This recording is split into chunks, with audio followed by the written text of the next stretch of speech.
फिर इसका जो सी पार्ट कह लें, उसमें कह रहा है mention the direction of magnetic field inside a bar magnet. Inside a bar magnet के भीतर जो मैग्नेटिक फील्ड की जो डायरेक्शन होती है वो साउथ टू नॉर्थ होती है, साउथ टू नॉर्थ। और outside a magnet north to south. Outside a bar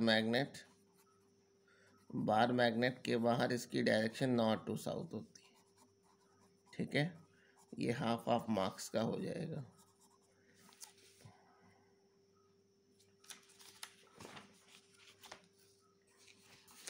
next question है, कह रहा है स्फेरिकल, क्वेश्चन नंबर 14 है, ये 3 मार्क्स में आया हुआ है। कह रहा है spherical mirror produces an image of magnification -1।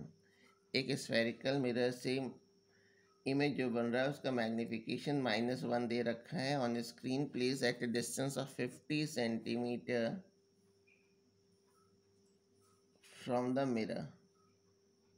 A spherical mirror produces an image of magnification -1 on a screen placed at a distance of 50 centimetre from the mirror. यानी स्क्रीन की मिरर से डिस्टेंस दे रखी है और इमेज स्क्रीन पे बन रही है, यानी वी दिया हुआ है 50 सेंटीमीटर।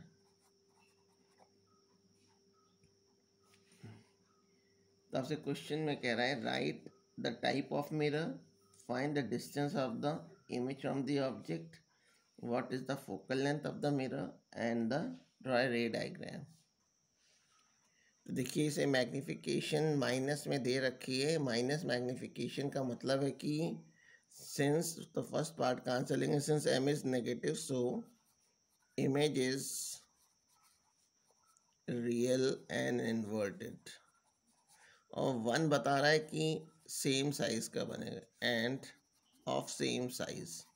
तो अब आपको ध्यान करना पड़ेगा कि किस मिरर में इमेज सेम साइज का बनता है। वो केवल आप जानते हैं कॉनकेव मिरर के केस में बनता है।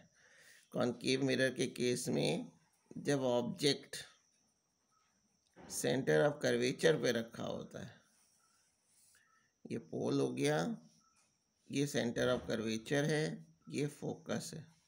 जब ऑब्जेक्ट को हम सेंटर ऑफ कर्वेचर पे रख देते हैं तो इमेज ऑब्जेक्ट के बराबर और सेम साइज का बनता है, जिसका रे डायग्राम कुछ इस तरह का होता है।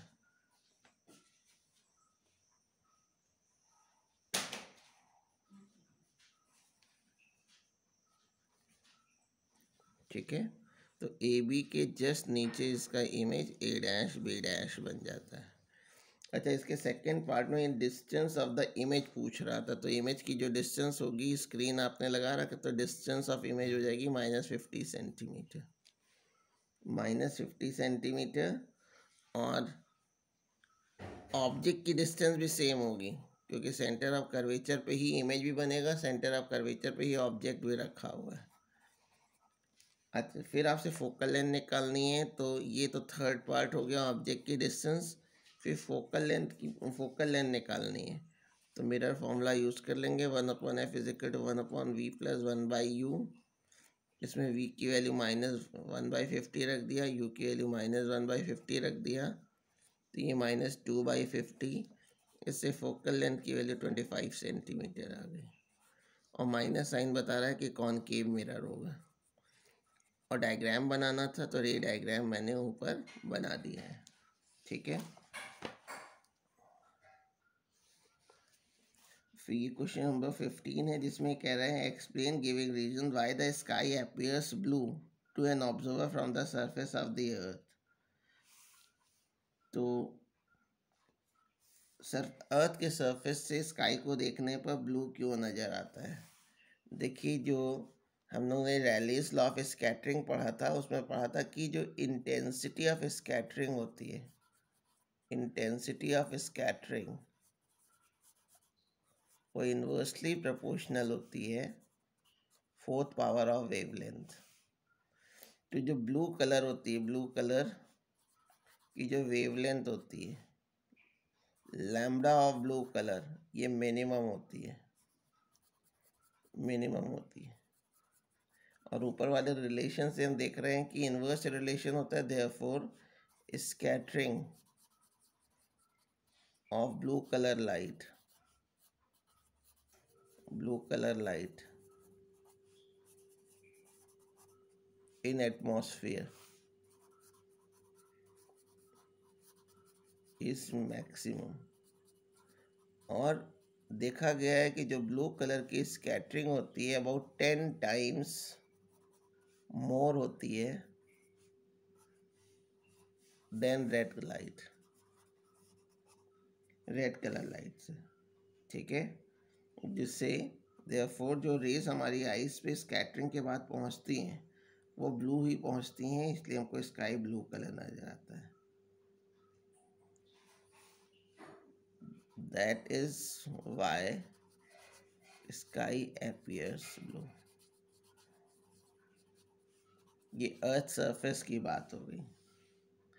फिर इसी के सेकेंड पार्ट पे पूछा है कि एस्ट्रोनॉट को what will the colour of the sky be for an astronaut staying in the International Space Station orbiting the earth. अगर कोई एस्ट्रोनॉट स्पेस में है तो उसको स्काई का कलर कैसा दिखेगा? फॉर एन एस्ट्रोनॉट को स्काई का कलर ब्लैक नज़र आता है। स्काई अपीयर ब्लैक या डार्क। उसका रीज़न ये है कि स्पेस में एटमॉस्फेयर ना होने की वजह से स्कैटरिंग नहीं हो पाती। As no scattering of light in space. ठीक है, स्पेस में कोई स्कैटरिंग नहीं हो पाती जिससे कि स्काई जो है वो डार्क कलर की ब्लू नज़र नहीं आती। तो अगला क्वेश्चन जो है उसमें कह रहा है कि 5 मार्क्स का क्वेश्चन है, एसी और डीसी में आपको डिफरेंस बताना है। तो एसी और डीसी में डिफरेंस,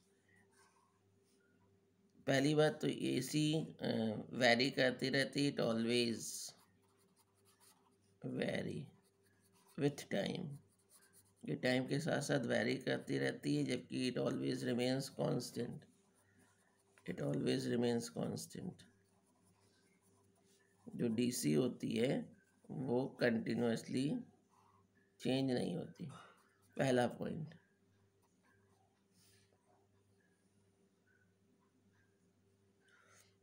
और एसी प्रोड्यूस करने के कई सोर्सेस होते हैं।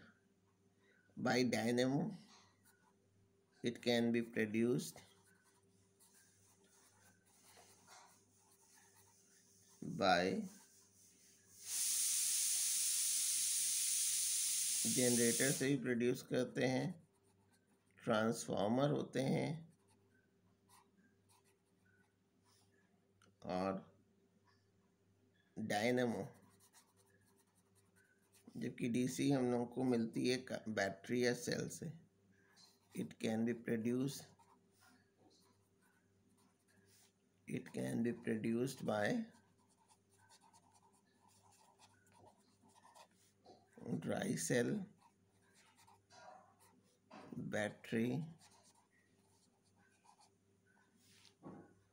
फिर इसके बी पार्ट में कह रहा है कि एक माइक्रोवेव ओवन है जो 2 किलोवाट का यानी 2000 वाट का है, जिसकी रेटिंग दे रखी है, साथ में 220 वोल्ट की सप्लाई पे उसको यूज़ कर रहे हैं, और करंट की रेटिंग दे रखी है 5 एम्पियर करंट रेटिंग है। तो व्हाट रिजल्ट इज एक्सपेक्टेड? तो अगर हम इससे पावर निकालें, P is equal to VI, V 220 है, I 5 एम्पियर है, तो ये 1100 वाट आ गया। ठीक है ना, लेकिन यहाँ पे देखो पावर हमें दे रखी है 2000 वाट। तो माइक्रोवेव की पावर जो है वो जो हमको मिल रही है उससे ज़्यादा है। इससे ये पता चलता है कि माइक्रोवेव वर्क नहीं करेगा। इससे माइक्रोवेव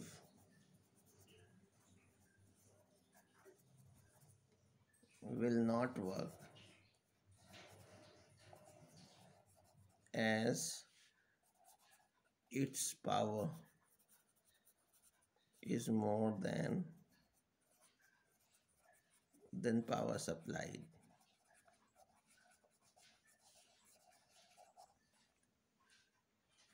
फिर थर्ड पार्ट में पूछ रहा है फ्रीक्वेंसी पूछ रहा है, तो एसी की जो फ्रीक्वेंसी होती है वो 50 हर्ट्स होती है जो इंडिया में आती है, और डीसी की फ्रीक्वेंसी नहीं होती, डीसी की फ्रीक्वेंसी 0 होती है।